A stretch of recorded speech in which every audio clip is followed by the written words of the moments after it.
বিদ্যালয়ে সকাল ৮টা থেকে শুরু হওয়া ভোটের এই মহড়া চলবে দুপুর ১২টা পর্যন্ত। নারী পুরুষ মিলে ৫০০ জন ভোটার এখানে ভোট দিচ্ছেন। সেখানে রয়েছেন সহকর্মী মিয়া আমিরুল। বিস্তারিত জানবো তার কাছ থেকে। আমিরুল, জানাবেন জাতীয় সংসদ নির্বাচনের ভোট ও গণভোট তো একই সঙ্গে, এই মহড়া এই ব্যবস্থাপনা কিভাবে করা হয়েছে?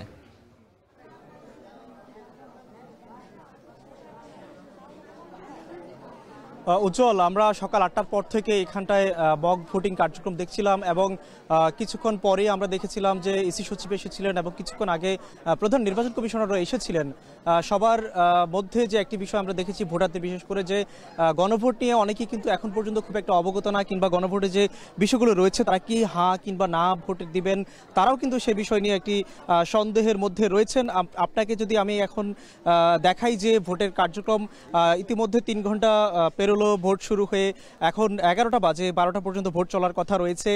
কিন্তু ইতিমধ্যে আমরা দেখতে পাচ্ছি যেটি কেন্দ্রে খুব একটা জনবল নেই এবং একই সাথে যে আইনশৃঙ্খলা পরিস্থিতি, যদিও নির্বাচন কমিশনের পক্ষ থেকে বলা হচ্ছে যে কেন্দ্রের আজকের যে মক ভোটিং তথা আজকের যে আয়োজন, সেই আয়োজনের মধ্য দিয়ে তারা নিশ্চিত হতে চায় যে আসলে আইনশৃঙ্খলা পরিস্থিতি এবং সেই সাথে কেন্দ্রের অবস্থা কেমন কি থাকতে পারে সেটি আপনাকে আমি যদি আরেকটু দেখাই ভেতর থেকে, আপনি হয়তো লক্ষ্য করছেন এখানটায় বিভিন্ন বয়সী বিভিন্ন শ্রেণী পেশার মানুষ তারা কিন্তু ভোট দেওয়ার জন্য দাঁড়িয়েছে এবং সেই সাথে তারা যেটি বলছে যে আগে যেহেতু বিগত ৩ নির্বাচন নিয়ে একটি অভিযোগ আছে, একটি অপ্রাপ্তির জায়গা আছে, তারা কিন্তু সেই ভোট দিয়ে কিংবা সেই ভোটে অংশ নিয়ে তারা কিন্তু সেই বিষয়টি দেখতে চায়। এবং প্রধান নির্বাচন কমিশনার একটু আগে কথা বলেছিলেন, তার কথার মধ্য দিয়ে যে বিষয়টি এসেছে যে তারা এই মক ভোটিং এর মাধ্যমে বিশেষ করে যারা নতুন ভোটার রয়েছে, তাই সেই নতুন ভোটারদের মধ্যে একটি মেসেজ দিতে চায় যে আসলে ভোটটা কেমন, কিভাবে কি দিতে হবে। এবারে যেহেতু অন্যতম চ্যালেঞ্জিং এর জায়গা হচ্ছে এখানে আপনার গণভোটটি যুক্ত হয়েছে, গণভোটের বিষয় এখন পর্যন্ত অবগত না,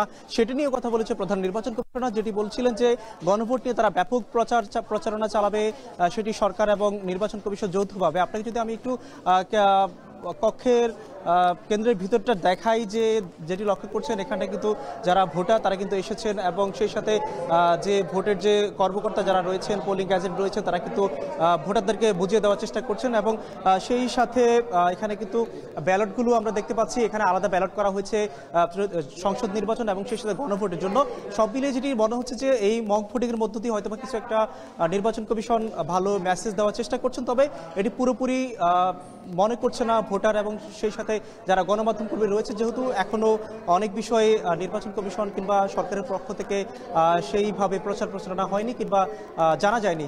উজ্জ্বল, ইসির মক ভোটিং কার্যক্রম সম্পর্কে জানাচ্ছিলেন মিয়া আমিরুল।